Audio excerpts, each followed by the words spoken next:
रत्तम्मा नारियल की बंडी ढकेलते हुए सारा गांव घूमती है। कोई भी उसके पास नारियल नहीं खरीद रहा। उस गांव के सारी गलियां ऐसे घूमती हैं कि उसके पैर भी थक गए। का बेटा, माँ भूख लग रहा है माँ, ऐसे पूछने पर उसे रोना आ जाता है और रत्तम्मा को पता नहीं चलता कि वो क्या करे। तब वो एक जगह उसकी बंडी रोककर एक नारियल काटकर, आज के लिए खाकर अपना पेट भर लो बेटा, कल अच्छा खाना खिलाऊंगी, ऐसे कहकर अपने बेटे को देखते हुए अपने जीवन को कोसती है। मगर वो दोष किसको मानेगी, रत्तम्मा को समझ में नहीं आता। एक समय में रत्तम्मा बाकी गांव वालों की तरह ही छोटे मोटे कूली का काम करती थी, लेकिन उसे लगता है कि उसे उसका मेहनत का फल नहीं मिल रहा। इसी दुख में वो दिन गुजारती थी।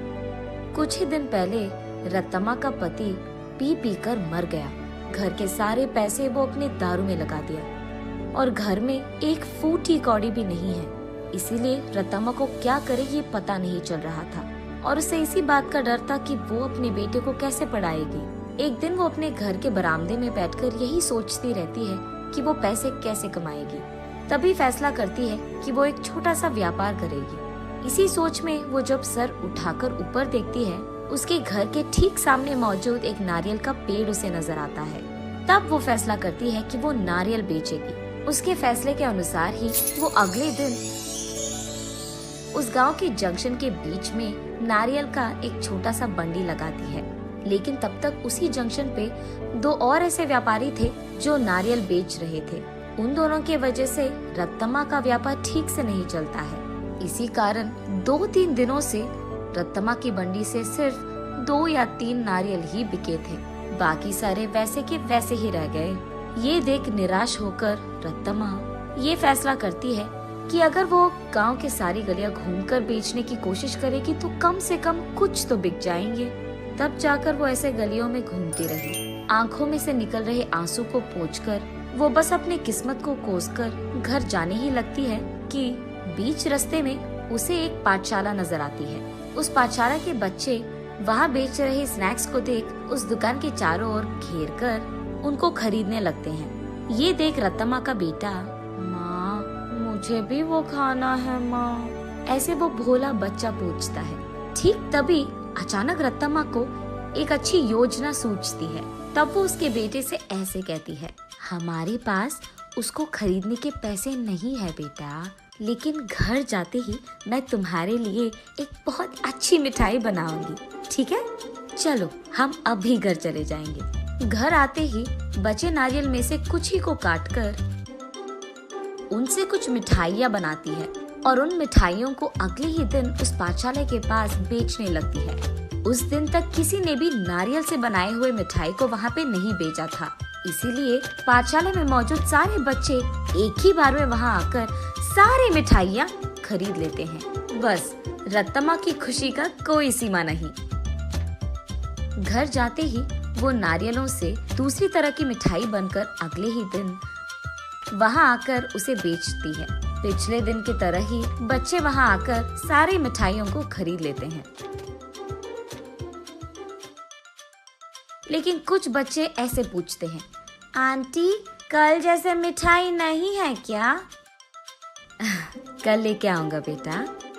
ये कहकर घर पहुंचते ही अगले दिन के लिए नारियल से ही 2-3 प्रकार की मिठाइयाँ बनाती है। तीसरे दिन भी सारी मिठाइयाँ बिक जाती है। तब वहाँ मौजूद बाकी व्यापारी ये देख रत्तम्मा के पास आकर ऐसे कहते हैं, अम्मा कुछ मिठाइयाँ हमको भी बेचो, वो हमारे दुकान में बेचेंगे हम तुम्हें दुगना पैसे देंगे इनके लिए, ऐसे कहते हैं। ये सुनकर रत्तम्मा इस बार ज्यादा मात्रा में मिठाइयों को बनाकर अगले दिन वहाँ के व्यापारियों को बेचती है दुगने गुना में। बचे सारे पाठशाला के बच्चों को हमेशा की तरह बेचती है।